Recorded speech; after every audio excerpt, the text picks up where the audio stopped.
Okay, so let's go through the process then of taking that first step. So what am I going to do? I'm going to do this a little bit differently for node 1 versus all my internal nodes versus node n, because they all have different state equations that I have to plop into here. So node 1 I did here, right? I said the temperature of node 1 at time 2 is the temperature of node 1 at time 1 plus I'm going to use this equation here to evaluate the time rate of change of node 1 at the beginning of the time step, right? So here I'm using the temperature of node 2 at time 1, the temperature of node 1 at time 1, 1 at time 1. So this right here is d temperature, d time for node 1 evaluated at the beginning of the first time step. And then I multiply that by delta t. Then I do the same thing for all of my node i's. So this is the temperature of node I at time 2. This is the temperature of node I at time 1. So I'm using this equation here now, right? So this is this part, all evaluated at time 1. So the second subscript here is 1. And then this is this part evaluated at time 1. And I'm doing this for every I between 2 and n minus 1. So all my internal nodes. And then finally, the temperature of node n at time 2. This should be an n, sorry. This should be the temperature node n at time 1, and then I'm using this equation right here. Right. So at this point, I should now have predicted the temperature of all my nodes at the end of the first time step. And I can debug that in a relatively straightforward manner, right? If that doesn't work, I'm not trying to deal with thousands or tens of thousands of equations. I'm dealing with just n equations that I can try to figure out what's going on. So let's look at implementation of that in ease. So let's make this a little bit bigger. So here's all of my inputs. This is distributing the nodes. So I'm going to have 6 nodes. I'm going to take 20 time steps. So I have 21 times. I'm going to simulate 50 seconds. This is the initial condition then, right? So this is the temperature of node I at time 1 is T infinity. And then this right here is me just trying to take that first step, right? So I know all the temperatures at the beginning of the first time step. That's what my initial condition is. This is the temperature of node 1 at time 2, and this is that equation we derived. This is all of the internal nodes here. It's that equation that we derived on the slide. It would be it'd be this equation here, and then this is temperature of node n at time 2. So hopefully I can solve this. I can look at my solution. So I now know the temperature of node all of my nodes at time 1, and I've predicted the temperature of all my nodes at time 2, right? So this is 0 seconds, and this is at 2.5 seconds. And I can do things like check units. I can make sure everything sort of makes sense, all that kind of stuff. Once that works, then what I need to do is simulate all of the, oops, that's not what I wanted to show. Simulate all of the nodes, right? So once you've simulated the first time step, then you take all of the time steps, and it's really easy actually, right? What you do is you make a duplicate loop in ease anyway. In MATLAB it would be a for loop. You go from j equals 1 to j equals m minus 1. So I'm going to take my first time step, and then this is my last time step eventually. And I take the these equations here that I've decided are working fine, and I plop them into here. And all I'm going to do is change the second subscript from 2 to j plus 1, right? So that's the end of the first time step. Now it's just going to be the end of whatever time step I'm working on. And here I'm going to take the second subscript from 1 to j, right? Don't touch the first subscript, but every place there's a second subscript, you're going to have to change it, right? So that's what I've done here. Right, I took this entire big set of code, I plopped it inside of this duplicate loop. I have to comment out the first step because I can't take it twice, right? I'm going to take it in the duplicate loop. I don't want to take it twice. So I put it inside this duplicate loop, and every place there was a 2 here, I changed it to a j plus 1. Every place there was a 1 here, I changed it to a j. I never changed the first subscript. If you change the first subscript, you're going to screw everything up. And now when I hit solve, and I go look at my solution, yeah, I have a solution now that has the temperature of every node and every time, right? Again, this was pretty easy actually because it was an easy technique. but sticking to this technique, this method, is really going to help you, I think, in terms of dealing with much harder numerical models. All right, so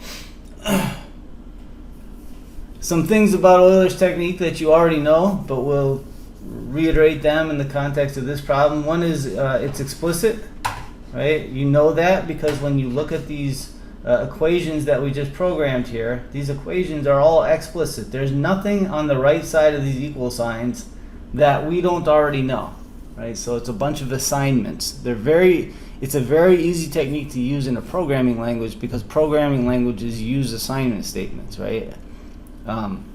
When we get to implicit techniques, we're going to have a set of coupled implicit equations, and it's going to be much more difficult to implement that kind of implicit technique in a programming language because we're going to have to solve a big set of coupled, hopefully linear equations every time we take a step, right? And that's difficult, right? It was actually kind of a pain when we were doing lumped capacitance. It becomes a much bigger pain when we're doing one-dimensional transient problems because we're going to have to decompose a matrix or something like that. All right, so easy to program in a programming language, right? And I guess I'll demonstrate that just by showing how easy it is to do this in MATLAB. This is a MATLAB code that does the same thing. I literally just plopped the ease code into here and changed whatever needed to be changed in order to make it a MATLAB code, right? So my duplicate loops became for loops, my square brackets became parentheses, but by and large, I could just go step by step and end up with a program that works fine in MATLAB. And if you really wanted to go fast, you could put it into a compiled language like Fortran or something like that, right? I can parse this into something that's extremely fast. So that's the first thing. I guess I could demonstrate that it runs. If you run this, you get a solution. The solution is the same as what we got in ease, right? Here's my solution. This is the temperature as a function of time for every node. So initially all the nodes are at 20 degrees Celsius, 293, and then you can see what happens is the node right at the base, so this is node 1, responds instantly to that heat transfer, and then the nodes that are farther into the fin take a little while to respond to that heat transfer. And of course, how long do they take to respond to that heat transfer? Well, that's the diffusive time constant, right? This node over at the tip, that's this node N right here, that took about 12 seconds, 10 or 12 seconds to respond to that heat transfer at the base. Well, that 12 seconds must be the diffusive time constant required to go from x equals 0 to x equal L, right? So you can sort of see what's going on here. This is the same solution that we would have gotten in ease. Okay, if you take a time step that's too big, this Euler technique is going to go unstable, right? We've seen that before. We've saw that when we were doing lumped capacitance problems, that if I took a time step too large, the whole problem became unstable, and we can see that here again. And we can figure out what the critical time step is actually in two different ways, right? We can do the same thing that we did when we were dealing with the Euler technique in lumped capacitance. And if you remember what we did there is we said,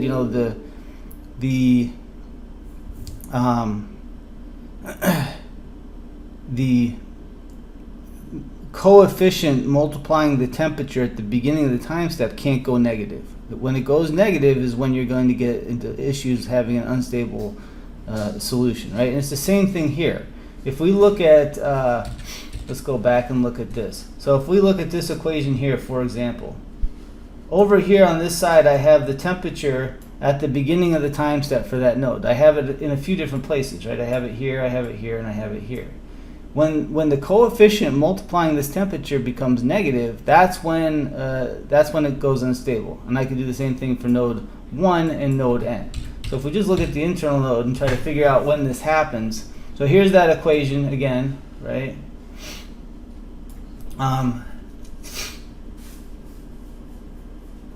This is for that internal node, right? So this is node I. I'm just going to collect all of the terms that multiply the temperature at the beginning of the time step, right? So I did that here. I have a 1, that's 1. And then here I have a minus 2 times alpha over delta x squared times delta t. So that's this part here, multiplied by delta t. And then here I have an h bar times perimeter over AC rho c. So that's here, multiplied by delta t. And then I have some other stuff which doesn't go away. I'm just not interested in it right now if I'm only thinking about stability. This coefficient right here, this whole big thing, has to be positive. And you can see that if my time step is small enough, it will be positive, right? It's only as my time step gets bigger and bigger and bigger that this second part's going to grow and eventually become equal to 1. And when it becomes equal to 1, that's my critical time step. If I take a time step bigger than that critical time step, I'm going to go unstable. And so this is my critical time step right here. Right? And I calculated it in one of these programs. Oh, that's the wrong thing here. So I think I calculated it here, and I found that my critical time step is 2.57 seconds, right? And so when I have a 50-second simulation, and I'm taking 20 time steps, right? M is 21 here, so 20 time steps. My time step is 2.5. So I'm just underneath that critical time step. Everything should be good, and I should be stable. If I take any longer time steps, so I take fewer steps, so let's go to 11 here, I ought to see my simulation go unstable, right? Now I have a time step of 5 seconds. My critical time step was 2.5 seconds. And yeah, when you look at these temperatures, they go unstable, right? They're not behaving themselves, and that's to be expected. All right, so I guess one last thing for today, and that is the other way to interpret the critical time step is in terms of the time constant, right? We said that for lumped capacitance problems, anyway, you can't take time steps using an explicit technique that are bigger than the time constant of the object that you're trying to simulate, right? And it's exactly the same thing here. You can't take time steps using this technique that are bigger than the time constant of the objects that you're trying to simulate. And the object you're trying to simulate for these kind of problems is one node, right? So each node is an object, and each node actually has its own critical time step, if you think about it, right? We said that the time step, the time constant associated with an object is this R times C, right? Where this is the resistance between the object and its surroundings, and then this is the capacitance of the object. When we were dealing with lumped capacitance problems, this was the entire capacitance of the object, and this was the resistance between the object and its surroundings. When we're dealing with a single node, this is going to be the heat capacity of that node, and this is going to be the resistance between that node and its surroundings. And its surroundings here are the nodes on either side of it, and T infinity, right? Those are the things it's connected to. So I have a resistance by conduction between this node and the left node, the right node, and then convection. And they're all in parallel, right? So the resistance that I'm interested in is the parallel combination of these three resistances. So for this node, my time constant is the parallel combination of these three resistances multiplied by the heat capacity, not of the entire fin, but of this one node right here, right? So if I just calculate these guys, right, this is, what is this? This is 1 over R conduction. So R conduction is going to be delta X divided by Ka. So this is 2 times Ka over delta X. This is 1 over R convection. So R convection is 1 over H bar times the perimeter times delta X. It's R convection for this little object here. So that's that. And then what is C? C is going to be the volume of the node times rho times C. So let's see, this is to the -1 power, so I'll put it on the bottom. And then here I'm going to divide through by the numerator, right? So I divide both of these terms by delta X times AC times rho C. And then I recognize that these cross-sectional areas cancel. The K over rho C is alpha, so I get 2 alpha over delta X squared. Here the delta X is canceled, so I get this.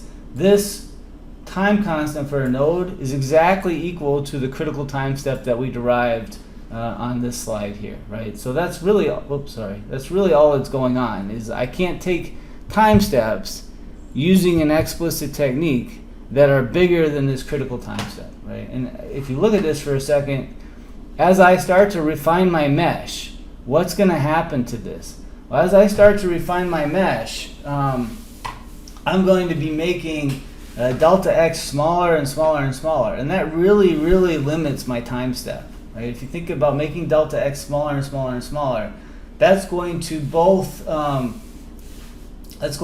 reduce delta x here, making the numerator smaller, and it's going to reduce delta x here, right? It's making the capacitance smaller here, and it's actually making the conduction resistance smaller.